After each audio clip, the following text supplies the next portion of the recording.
তো আমার নামে ফেলতে চাইলে আগামী দিনে যিনি উঠবেন তিনি আলেম নাও হতে পারে, নাও হতে পারে। আমি তো চাই, আমার তো বয়স হয়ে গেছে, আমি তো চাই আমার দেশের ওলামা, তোলাবা, নোকাবা, ওরাফা, জামা, মাশায়েখ জনগণের ম্যান্ডেট নিয়ে পার্লামেন্টে আসুক। একজন নয় 10 জন মন্ত্রী হোক। গুজরগুতি কেন? একজন উঠছে তার নামে ফেলো, তার বিরুদ্ধে চারণ করো। এগুলো আত্মঘাতী পদক্ষেপ। আমি বারবার কথা বলি, আত্মঘাতী পদক্ষেপ। আমার কোনো ক্ষতি হবে না, কারণ আমি যতক্ষণ আল্লাহকে রাজি করতে পারবো ততক্ষণ আমার বিজয় পতাকা উঠবে। আর আল্লাহ যদি আমার উপর নারাজ হয়ে যান, পৃথিবীর সব মানুষ আমার জিন্দাবাদ দিলেও কিছু হবে না, হবে না। 1 বছর পার করে কিনা আলহামদুলিল্লাহ আমরা অভিজ্ঞতা অর্জন করেছি। দেশের মানুষ আমাদের মহব্বত করে, ইসলামের কথা যারা বলেন তাদের মহব্বত করে। আসুন আমরা জনগণের কাছে যাই, পাবলিকের ম্যান্ডেট নিই, সংসদে আমরা প্রতিনিধিত্ব করি। সুযোগ সবসময় আসে না, এই সুযোগ 54 বছর পরে নতুন করে সুযোগ আসছে। ঐক্যবদ্ধ হওয়া, কাছাকাছি আসা। কুল্লু মুমিন আখুল মুমিন, কুল্লু মুসলিম আখুল মুসলিম, ইন্নামাল মুমিনুনা ইখওয়া। ঐক্যবদ্ধ শক্তি, ঐক্য শক্তি। পৃথিবীর বহু জাতি এগিয়ে গেছে, আমরা যেতে পারি না। ক্ষমতায় বসলে সুযোগ পেলে লুটপাট করা, সম্পত্তি গ্রাস করা আমাদের ফ্যাশনে পরিণত হয়েছে। আলহামদুলিল্লাহ কোন আলেম, মূল ধারার কোন আলেম দেশের সম্পদ লুণ্ঠন করে বিদেশে তারা বাড়ি তৈরি করে নাই, কোন আলেম করেন নাই। আলেমরা যুগ যুগ করে, 100 বছর ধরে, 1000 বছর ধরে এই ভূখণ্ডে দ্বীনি তালিম, দাওয়াত, তালিম, তাজকিয়া, তাফাক্কুর, তাদাব্বুর মাধ্যমে দ্বীনের খেদমত করে আসছে। এই আলেমদের অবদান জাতি কোনোদিন ভুলতে পারে না। তৈরি হন, ভালো আলেম দরকার আমাদের, ভালো অনুবাদক দরকার। খুব ভালো আলেম জানে, ভালো তর্জমা করতে পারে, এরকম মানুষ আমাদের দরকার। ভালো মুফতি, ভালো মুফাসসির, ভালো মুহতামিম, ভালো উস্তাদ, ভালো কারি, ভালো মুফাসসির আমাদের দরকার। লেখাপড়ার প্রতি আমাদের মনোযোগী হতে হবে, না হলে রাসূলের সিরাত আমরা মানুষের কাছে পৌঁছাবো কি করে? আমি একথা নির্দ্বিধায় বলি, আগামী প্রজন্ম, যে তরুণ প্রজন্ম, তাদেরকে যদি আমরা চরিত্রবান বানাতে চাই, নেককার বানাতে চাই, দেশপ্রেমিক বানাতে চাই, তাহলে সিরতের আদর্শ তাদের জীবনে প্রতিফলন ঘটাতে হবে। যারা দেশের সম্পদ লুট করে খায়, দেশ বিদেশে পাচার করে, আমি সব জায়গায় বলি, তারপরে দেশপ্রেমিক হতে পারে না। এই দেশ আমাদের সবার, এই দেশের 54 বছরে দেশের উন্নয়নে যারা শ্রম দিয়েছেন, আমরা তাদেরকে সম্মান জানাতে চাই। ফেব্রুয়ারিতে যদি নির্বাচন হয়, আমরা ঘোষণা দিয়েছি, সরকার ঘোষণা দিয়েছে ফেব্রুয়ারিতে জাতীয় নির্বাচন, রোড ম্যাপও ঘোষিত হয়েছে।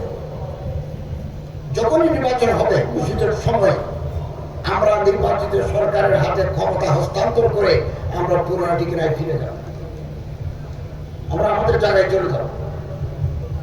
আমরা এটা প্রতিশ্রুতিবদ্ধ। অতএব আমাদের অন্তর একেবারে পরিচ্ছন্ন। আমরা রাত দিন পরিশ্রম করছি, রাত দিন। 2500 একর ওয়াকফের জমি বছরের পর বছর ধরে জবর দখলকারীরা দখল করে নিয়েছে, ব্যাহত হয়ে গেছে সারা বাংলাদেশে। 2500 একর। আমি কিছু উদ্ধারের ব্যবস্থা করেছি, এই কিশোরগঞ্জ, ব্রাহ্মণবাড়িয়া, চট্টগ্রাম, সিলেট, যশোর, নওগাঁ, আমরা বেশ কিছু জমি উদ্ধার করেছি, আরো কিছু উদ্ধার করার চেষ্টা করব। বিভিন্ন বাজারে, মাদ্রাসা, ওয়াকফ জায়গায় লক্ষ কোটি টাকা জমা হয়, এগুলো লুটি ফুটে খাচ্ছে, এক শ্রেণীর সিন্ডিকেট করে এগুলো আত্মসাৎ করে খাচ্ছে। বাংলা মসজিদে গেছে কিশোরগঞ্জ, 90 কোটি টাকা ফান্ডে জমা আছে। জেলা প্রশাসন বলেন 90 কোটি 60 লক্ষ টাকা জমা আছে। তুরস্কের আদরে আমরা এখানে একটা বড় কমপ্লেক্স করবো, হেফজখানা থাকবে, মাদ্রাসা থাকবে, তারপরে কনফারেন্স রুম থাকবে, লাইব্রেরি থাকবে, এবং ওখান থেকে নামের কিছুটা অংশ ফতোয়া আছে, জামিয়া আন্দারিয়া কিশোরগঞ্জের ফতোয়া আছে, ওখান থেকে লভ্যাংশ আমরা গরিব দুঃখী মানুষকে দেব। আমরা এই দেশকে রাসূল সাল্লাল্লাহু আলাইহি ওয়াসাল্লামের আদর্শে যদি আমরা গড়ে তুলতে পারি, তাহলে প্রতিটি ঘরে ঘরে শান্তি সমৃদ্ধির বার্তা পৌঁছে যাবে। দুঃখী মানুষের ঘরে আলোচনা উঠবে। আমরা যদি যাকাত সিস্টেম চালু করে দিতে পারি, এই জন্য আলেম ওলামাদেরকে পার্লামেন্টে যেতে হবে, সচিবালয়ের সচিব হতে হবে। এখন আমার তো অনেক দরকার, আমার এখানে দুজন অ্যাডিশনাল সেক্রেটারি দরকার, জয়েন্ট সেক্রেটারি দরকার, ডিপুটি সেক্রেটারি দরকার, আমার তো নাই। আমার বলছে আপনি তালিকা থেকে ফিটনেস থেকে নেন, কই আমরা তো এক জায়গায় জমা হয়ে আছে। We have been confined within a particular platform.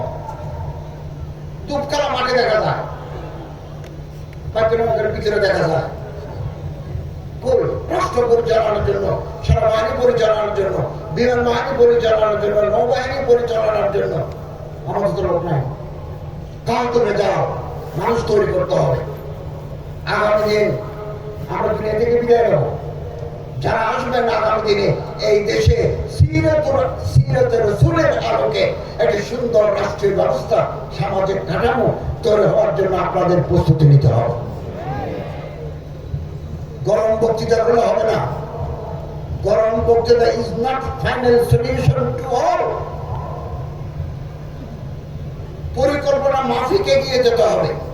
কই আমাদের কি কোনো পত্রিকা আছে? আমাদের একটা ন্যাশনাল ডেইলি, একটা গণমাধ্যম আমাদের হাতে নাই। অনেকদিন কলম কাফে দুশ্মন আসছে, দুশ্মনের হাতে কলম তুলে দিয়েছি, কলম আমাদের কলম তাদের হাতে তুলে দিয়েছি। কে লিখবে? ওদের ভাবতে হবে, ফিকির করতে হবে। উম্মতের যারা মুফাক্কির, উম্মতের যারা রাহনুমা, তাদের পরামর্শ মতো আমাদের চলতে হবে। নিজেদের মধ্যে ভেদাভেদ, নিজেদের মধ্যে ভুল বুঝাবুঝি, এগুলো অবসান ঘটাতে হবে। আমি সবসময় বলি, এখনো বলছি, মঞ্জিল সে আগে बढ़कर मंजिल तलाश कर, मिल जाए तुझे दरिया तो समंदर तलाश कर। অন্তরকে বড় করি, চোখকে প্রসারিত করি। দুনিয়া और भी है, आसमां और भी, सितारों के आगे जहां और भी। এই যে কালো আসমান দেখা যায়, এর পরেও আসমান আছে। এত ছোট হয়ে গেলে হবে? এত ছোট?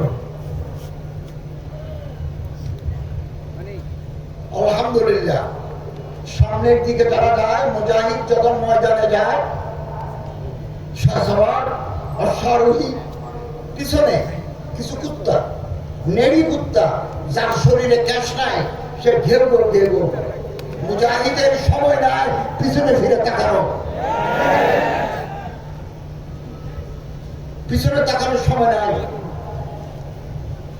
इंग्रेजी में কথা আছে, डॉग बार्क्स कैरावानगोस, कुत्ता भौंकता रहेगा, कुत्ता भौंकता रहेगा, काफिला चलता रहेगा।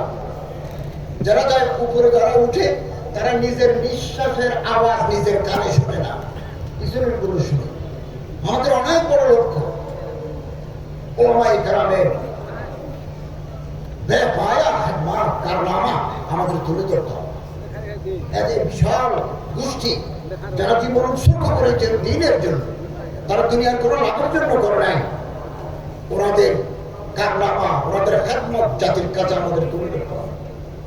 ইনশাআল্লাহ আজিজ, আমরা সিরাত রাসূল, তাআম্মুলে সাহাবা, সাহাবায়ে কেরামদের জীবন কাহিনী, তাদের জীবন আদর্শ আমরা যদি মেনে চলি, সিরাত রাসূল, সিরাতুস সাহাবা আমরা যদি মেনে চলি, আমাদের জীবন 16 কলায় পূর্ণ হবে।